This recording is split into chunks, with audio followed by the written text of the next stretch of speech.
கிரீன்லாண்டே வந்து அப்படியே நீங்கள் வந்து இது ஆர்க்டிக் ரீஜன் போய் போட்டு பாருங்கள். லெஃப்ட்டில் இந்த பக்கம் அலாஸ்கா, அமெரிக்காவை சேர்ந்தது. அந்த அலாஸ்காவை ஒட்டி நடந்து போகிற தூரம் ரஷ்யா. அப்படி அந்த பக்கம் பார்டர் கிராஸ் பண்ணால் அலாஸ்காவுக்கு கீழே இருக்கிறது கனடா, அதுக்கு கீழே ஃபுல்லாக யூஎஸ்ஏ அப்படி வச்சுங்களேன்.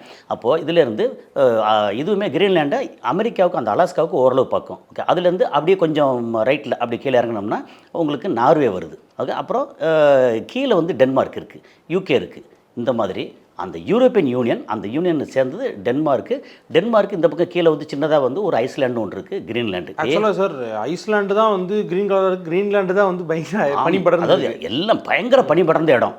இந்த மாதிரி இந்த ரூட் வந்து போகிறதுல என்னென்னா, ஏதாவது ஒரு தீவு ஒரு நாடு அப்படின்ட்டு இருந்துச்சுன்னா அதுலேருந்து 200 நாட்டிக்கல் மைல் அது வந்து அந்த சம்மந்தப்பட்ட தீவுக்கோ நாட்டுக்கோ சொந்தம். அது ஒரு இன்டர்நேஷ்னல் ரூலா சார்? ஆமாம், சொந்தம்.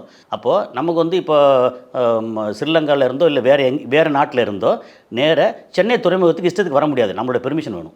வரணும்னா நம்ம பெர்மிஷன் கொடுக்கணும். இல்லை நான் இந்த ரூட்டில் போகிறேன் அப்படின்னு இஷ்டத்துக்கு போக முடியாது. இங்கேருந்து ஒரு 200 நாட்டிக்கல் மைல் அப்படிங்கிறது இன்டர்நேஷ்னல் ரூல். அது அந்த மாதிரி இடத்துல சைனா இப்படி ரூட்டில் வந்து ஏற்கனவே போய் பார்த்தா இங்கே 35 நாள் போக வேண்டியது இங்கே 15 நாளில் போயிடுறாங்க. ரூட் வந்து ரொம்ப ஷார்ட்.